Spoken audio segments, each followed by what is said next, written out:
Shabbat Shalom, on a cette semaine Parashat Pekoudé une très très grande question. On sait que la Torah, le Chumash, c'est dire le plus de choses possible avec le moins de mots possible.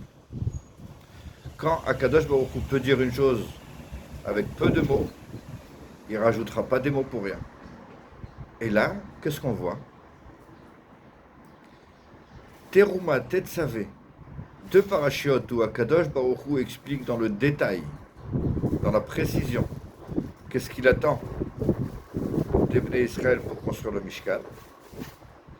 Et dans Vayakel Pekoudé, on a deux parachiotes identiques, quasiment identiques aux deux premières, à Teruma Tetzavé. Et là-bas, Akadosh Baruch Hu nous dit quoi? Dans le détail et dans la précision, qu'est-ce que les Bnei Israël ont fait?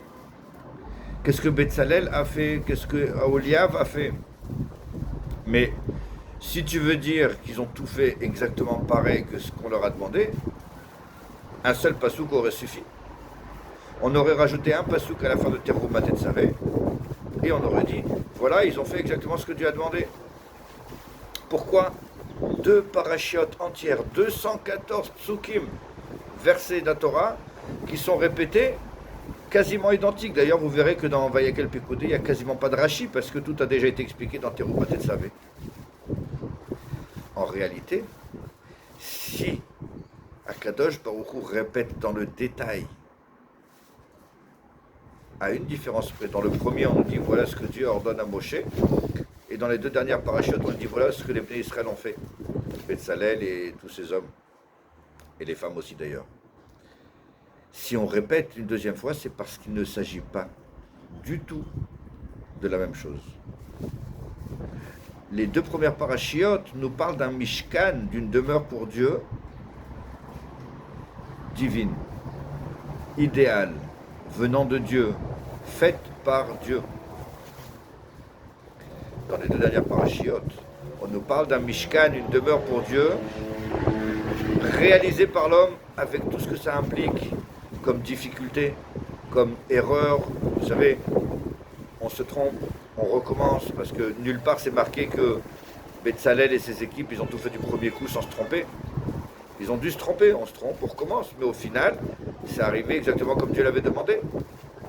Et donc, en réalité, ces deux parachiotes, les deux premières et les deux dernières, ne nous parlent pas du tout de la même chose. Les deux premières parlent d'un idéal, d'une réalisation divine par Dieu, parfaite. Et l'autre, par les hommes, matériels, difficiles, parfois très difficiles,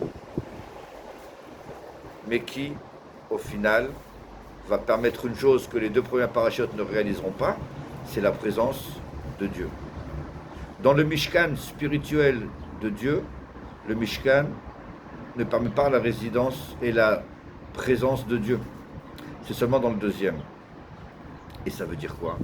Ça vient nous transmettre un message extraordinaire. Akadosh Baruch Hu ne réside pas dans la perfection, dans l'idéal utopique, mais dans la réalité difficile, dans l'effort, dans le fait d'essayer et de recommencer jusqu'à Bezrat Hashem, y arriver au final. Ça veut dire qu'en réalité, ces deux parachutes supplémentaires viennent contredire toute l'histoire du monde. Toute l'histoire du monde, où dans le monde entier, on ne parle que de qu'est-ce que tu as réussi à faire, qui tu as réussi à devenir, devenu. Le monde ne juge et n'évalue les gens que par rapport aux résultats. Ces deux parachutes viennent et nous disent pas du tout. Akadosh Baruch Hu ne réside pas dans le résultat parfait et idéal, mais au contraire dans l'effort et dans la difficulté. Ça veut dire quoi?